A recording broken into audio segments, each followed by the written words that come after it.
स्वागत है दोस्तों आपका शेयर मार्केट का ज्ञान यूट्यूब चैनल पर। इस वीडियो में हम लोग बात करने वाले हैं कि जब आप ETF बाई करते हैं तो आपको क्या क्या चार्जेस देने पड़ सकते हैं। इसके अलावा जब आप सेलिंग करेंगे ETF का तो आपको क्या चार्जेस देने पड़ सकते हैं। तो यहाँ पर आप चाहे जिस भी स्टॉक ब्रोकर के साथ जुड़े हो, आपको ये वीडियो ज़रूर देखना चाहिए, क्योंकि इस वीडियो में आपको क्लैरिटी मिल जाएगा ETF रिलेटेड चार्जेस के बारे में। तो यहाँ पर एग्जाम्पल के रूप में मैं आपको ग्रो ऐप पर दिखा रहा हूँ। आप चाहे जिस भी ब्रोकर के साथ जुड़े हो आप देख सकते हैं ये वीडियो। तो जैसे देखिए यहाँ पर स्क्रीन पर आपके SBI ETF निफ्टी 50 दिख रहा है। यहाँ पर ये एक निफ्टी 50 का ETF है जो कि निफ्टी 50 को दर्शाता है। निफ्टी 50 तो आपको पता ही होगा क्या होगा, तो मैं डिटेल में नहीं जा रहा। यहाँ पर इस ETF का जो प्राइस है वो 265 रुपये है। अब एक बात आप जान के रखिए, जो ETF होता है वो दो कैरेक्टरिस्टिक्स को होल्ड करता है। पहला तो म्यूचुअल फंड के कैरेक्टरिस्टिक्स को, इसके अलावा एक नॉर्मल शेयर और या फिर स्टॉक के कैरेक्टरिस्टिक्स को, यानी कि विशेषता को अपने अंदर समाहित करके रखता है। इस कारण से यहाँ पर जब आप ETF में नॉर्मली इन्वेस्टमेंट करते हैं तो यहाँ पर आपको एक एक्सपेंस रेशियो देखने को मिलता है, जो कि आपको नॉर्मली पता चल जाता है जब भी आप इन्वेस्टमेंट करते हैं या फिर इन्वेस्टमेंट करने के बारे में सोचते हैं। यहाँ पर जैसे देखिए इस केस में यहाँ पर एक्सपेंस रेशियो 0.04% है। इसके अलावा क्योंकि आप ETF को शेयर मार्केट से ख़रीदते हैं तो इस कारण से यहाँ पर आपको ब्रोकरेज चार्जेस भी देना पड़ता है।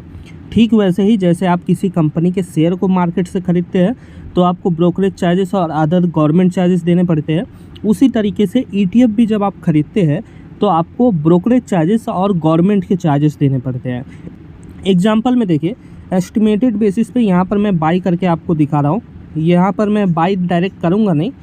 जैसे देखिए अगर 10 क्वांटिटी मैं दे देता हूँ तो यहाँ पर मुझे 2717 रुपये बताया जा रहा है, लगेगा 271 रुपये 7 पैसे के प्राइस में। यहाँ पर जब मैं क्लिक करता हूँ तो देखिए यहाँ पर ब्रोकरेज चार्जेस पता चल रहा है। ब्रोकरेज चार्जेस ये लगेगा, फिर इसके अलावा अदर चार्जेस यहाँ पर देना पड़ रहा है। क्वांटिटी को अगर मैं बढ़ाता हूँ तो उस हिसाब से यहाँ पर ब्रोकरेज चार्जेस भी थोड़ा सा बढ़ जाता है, और जो गवर्नमेंट चार्जेस है वो भी यहाँ पर बढ़ जाता है।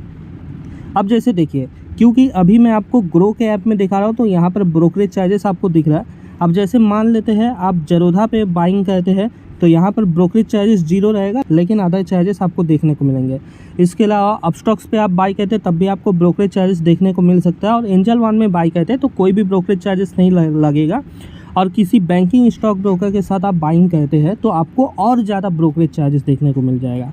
अब ठीक वैसे ही जब आप अपने ETF को बेचने जाएंगे तो उस समय भी आपको ब्रोकरेज चार्जेस लगेगा। जैसे देखिए एग्जाम्पल में यहाँ पर मैं आपको दिखा देता हूँ। अकाउंट में ETF है नहीं ये वाला, इसलिए यहाँ पर दिखा नहीं रहा, लेकिन नॉर्मली जैसे आप शेयर्स बेचने जाते हैं तो आपको चार्जेस देने पड़ते हैं, उसी तरीके से यहाँ पर भी आपको चार्जेस देने पड़ेंगे।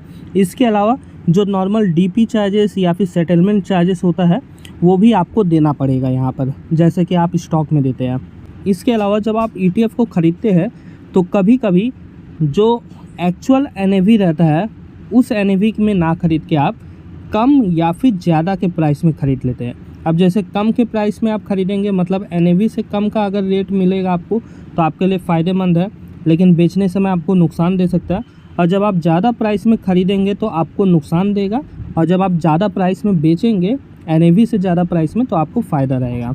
जैसे म्यूचुअल फंड्स का NAV होता है उसी तरीके से ETF का भी NAV होता है। तो अब मैं उम्मीद करता हूँ आपको कंप्लीट चार्जेस के बारे में पता चल चुका है। यहाँ पर आप जब भी ETF खरीदें ज़रूर अपने स्टॉक ब्रोकर के साथ चेक कर लें कि उनका ब्रोकरेज चार्जेस क्या है डिलीवरी बेस ट्रेडिंग करने के समय में, क्योंकि आप खरीद के होल्ड करने वाले हैं, इसलिए डिलीवरी ब्रोकरेज चेक करें।